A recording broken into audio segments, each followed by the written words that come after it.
Tidak semua nama besar dikenal dunia, tidak semua pahlawan dicatat oleh sejarah, dan tidak semua orang hebat berdiri di bawah sorotan cahaya. Sebagian manusia justru memilih berada di belakang. Bukan karena mereka tidak mampu berada di depan, melainkan karena mereka tahu peran mereka adalah membantu orang lain mencapai puncak hidupnya. Ini adalah kisah tentang seorang pria yang mungkin namanya terdengar asing bagi banyak orang. Namun jasanya menjulang setinggi gunung tertinggi di dunia. Namanya Tenzing Norgay. Coba kita ucapkan perlahan, Tenzing. Bagi sebagian besar dari kita, nama itu mungkin tidak familiar. Tidak sepopuler nama-nama lain yang sering kita dengar di buku sejarah atau seminar motivasi. Bahkan mungkin saat mendengar nama ini, kita bertanya-tanya, siapa dia? Sekarang, coba saya sebut satu nama lain. Sir Edmund Hillary. Nah, nama ini pasti jauh lebih kita kenal. Hampir semua orang pernah mendengarnya, membaca kisahnya, atau setidaknya tahu satu hal tentang dirinya. Dia adalah orang pertama yang berhasil mencapai puncak Gunung Everest. Nama Edmund Hillary tercatat dengan rapi dalam buku sejarah dunia. Ia dielewelukan, diberi gelar kebangsawanan oleh Ratu Inggris, dan menjadi simbol keberanian, ketekunan, serta kemenangan manusia atas alam. Fotonya saat berada di puncak Everest menjadi salah satu foto paling ikonik sepanjang masa. Namun, kisah ini bukan sepenuhnya tentang Edmund Hillary. Kisah ini adalah tentang orang yang berdiri di sampingnya, berjalan bersamanya, berjuang bersamanya, namun dengan sadar memilih untuk tidak menjadi yang pertama. Tenzing Norgay lahir di wilayah pegunungan Himalaya, Nepal, di tengah alam yang keras, dingin, dan penuh keterbatasan. Sejak kecil, ia sudah terbiasa hidup dengan kesederhanaan. Ia mengenal dingin sebelum mengenal selimut hangat. Ia mengenal rasa lapar sebelum mengenal kemewahan.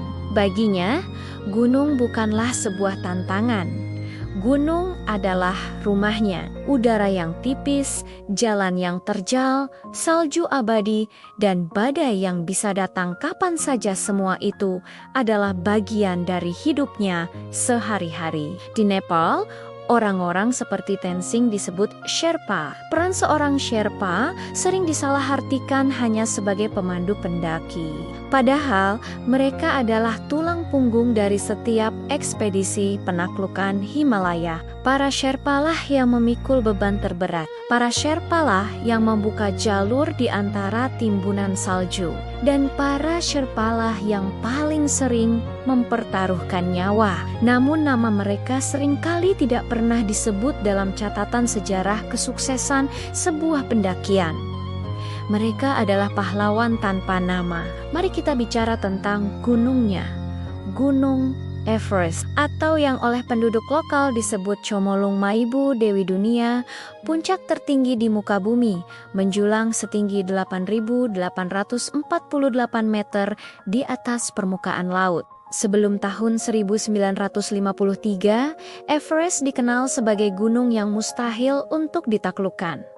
Bukan sekadar mitos, tapi fakta. Sejak tahun 1920-an hingga 1952, setidaknya ada 7 ekspedisi besar dari berbagai negara yang mencoba mencapai puncaknya. Hasilnya semua, ada yang terpaksa mundur karena cuaca ekstrem, ada yang kehilangan anggota tim karena kecelakaan, dan ada yang bahkan tidak pernah kembali sama sekali. Jasad mereka membeku abadi di lereng gunung. Everest bukan hanya tentang ketinggian fisik, ia adalah ujian mental, fisik, dan spiritual yang paling berat bagi seorang manusia. Di sana, batas antara hidup dan mati hanya setipis helai rambut. Di tengah berbagai upaya yang terus menemui kegagalan itu, datanglah seorang pendaki dari Selandia Baru, namanya Edmund Hillary. Ia bukan sekadar petualang. Ia memiliki satu impian besar, menjadi manusia pertama yang menginjakkan kaki di puncak Everest, sebuah ambisi yang dianggap gila oleh banyak orang saat itu. Namun, Edmund Hillary adalah orang yang realistis. Ia tahu satu hal yang sangat penting. Ia tidak akan pernah bisa mencapai puncak itu sendirian. Ia butuh bantuan. Ia butuh seorang Sherpa, bukan sembarang Sherpa, tapi seseorang yang mengenal gunung itu bukan dari peta, melainkan dari denyut kehidupannya. Seseorang yang menjadikan gunung itu bagian dari dirinya. Dan disinilah takdir mempertemukan dua manusia dari dua dunia yang sangat berbeda. Edmund Hillary, seorang peternak lebah dari Selandia Baru yang berpendidikan, dan Tenzing Norgay, seorang anak gunung dari Nepal yang bahkan tidak tahu tanggal lahirnya sendiri. Mereka disatukan oleh satu tujuan, puncak Everest. Pendakian mereka dimulai. Perjalanan ini bukanlah perjalanan biasa. Setiap langkah adalah pertaruhan nyawa. Semakin tinggi mereka mendaki, oksigen semakin menipis. Angin bersiul seperti jeritan monster yang siap menerkam. Suhu dinginnya bisa membekukan tulang dalam hitungan menit. Banyak dari kita hanya melihat foto indah di puncak, tapi kita tidak pernah melihat betapa banyak rasa sakit, kelelahan, dan ketakutan yang harus mereka lewati untuk sampai ke sana. Dalam perjalanan itu, Tenzing bukan hanya sekadar pemandu, ia memikul beban yang lebih berat. Ia membuka jalur di medan yang paling berbahaya. Ia menentukan setiap langkah aman yang harus diambil. Tenzing adalah penjaga nyawa Edmund Hillary.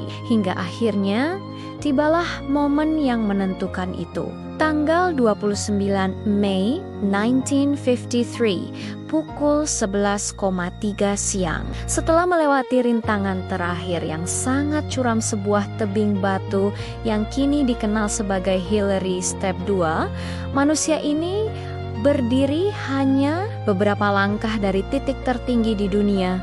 Puncak Everest sudah di depan mata. Satu langkah lagi, dan sejarah akan tercipta. Pada posisi itu, secara teknis, Tenzing Norgay berada sedikit di depan Edmund Hillary. Artinya, jika ia mau, jika ia melangkahkan kakinya lebih dulu, maka Tenzing Norgay lah yang akan tercatat dalam buku sejarah sebagai manusia pertama di dunia yang menginjakan kaki di puncak Everest. Coba bayangkan momen itu. Seorang anak gunung dari Nepal yang namanya tak dikenal, punya kesempatan untuk menjadi legenda dunia. Seluruh hidupnya bisa berubah. Ia akan dielu-elukan sebagai pahlawan. Namun, yang terjadi justru sebaliknya. Tenzing berhenti. Ia menoleh ke belakang, menatap Edmund Hillary, dan dengan tenang, tanpa banyak kata, ia memberi isyarat dan mempersilakan Edmund untuk melangkah lebih dulu. Bukan karena Tenzing tidak mampu, bukan karena ia takut, dan jelas bukan karena ia tidak pantas mendapatkan kehormatan itu. Ia melakukannya karena satu alasan yang sangat sederhana, namun begitu mendalam. Menaklukkan Everest adalah impian terbesar Edmund Hillary. Tenzing tahu itu. Ia menghormati impian sahabatnya. Setelah momen bersejarah itu, dunia pun gempar. Berita penaklukan Everest menyebar ke seluruh penjuru dunia. Media-media besar datang meliput. Kamera menyorot. Wartawan berebut untuk mendapatkan wawancara. Nama Edmund Hillary menggema di mana-mana. Ia mendapat gelar Sir dari Ratu Elizabeth II. Ia menjadi simbol kebangkitan semangat dunia pasca Perang Dunia II. Lalu bagaimana dengan Tenzing Norgay? Di tengah hingar-bingar itu, hanya ada 1-2 reporter yang tertarik mewawancarainya. Kisahnya seolah tenggelam oleh ketenaran Hillary. Dalam sebuah wawancara yang langka, seorang reporter bertanya kepadanya, "Bagaimana perasaan Anda berhasil menaklukkan puncak tertinggi di dunia?" Tenzing menjawab dengan sederhana, "Sangat senang sekali." Lalu reporter itu bertanya lagi dengan sedikit penasaran, "Bukankah Anda berada di depan saat itu? Seharusnya Anda yang menjadi orang pertama, bukan?" Dan disinilah Tenzing memberikan sebuah jawaban yang hingga hari ini mengajarkan kita arti kebesaran jiwa yang sejati. Ia menjawab, "Karena itulah impian Edmund Hillary. Bukan impian saya. Impian saya hanyalah membantu dan mengantarkan dia meraih impiannya."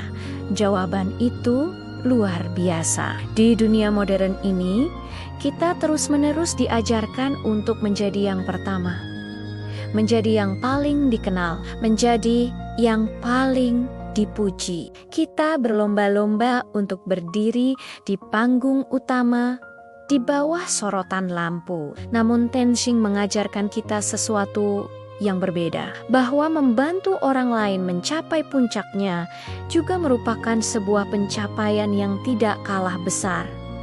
Ia tidak iri, ia tidak kecewa, ia tidak menuntut pengakuan yang setara. Karena kebahagiaannya bukan terletak pada sorotan kamera, melainkan pada makna perannya. Ia menemukan kebahagiaan dalam keberhasilan orang lain. Kisah Tenzing ini sebenarnya sangat dekat dengan kita. Sosok Tenzing Norgay ada di sekitar kita setiap hari. Mereka adalah ayah yang bekerja keras siang dan malam agar anaknya bisa meraih gelar sarjana. Mereka adalah ibu yang menunda mimpinya sendiri demi memastikan pendidikan anaknya berjalan lancar. Mereka adalah guru yang dengan sabar membimbing muridnya menuju kesuksesan tanpa pernah namanya disebut saat murid itu menerima penghargaan. Mereka adalah pasangan yang selalu menopang dari belakang, memberikan dukungan tanpa pernah meminta untuk berdiri di depan. Mereka mungkin tidak terkenal, nama mereka mungkin tidak akan pernah masuk buku sejarah. Namun tanpa mereka, tidak akan ada puncak yang bisa dicapai. Tanpa para Tenzing Norgay dalam hidup kita, banyak dari kita tidak akan pernah sampai di tempat kita berada sekarang. Tenzing Norgay memang tidak dikenang karena gelar kebangsawanan. Ia dikenang karena keikhlasan hatinya yang seluas langit Himalaya. Dan barangkali itulah bentuk kemenangan yang paling tinggi. Tidak semua orang diciptakan untuk berdiri di puncak. Sebagian diciptakan untuk mengantarkan orang lain ke sana. Dan Pranito Sima Mali, terima kasih sudah menonton. Jangan lupa subscribe dan sampai jumpa di video berikutnya.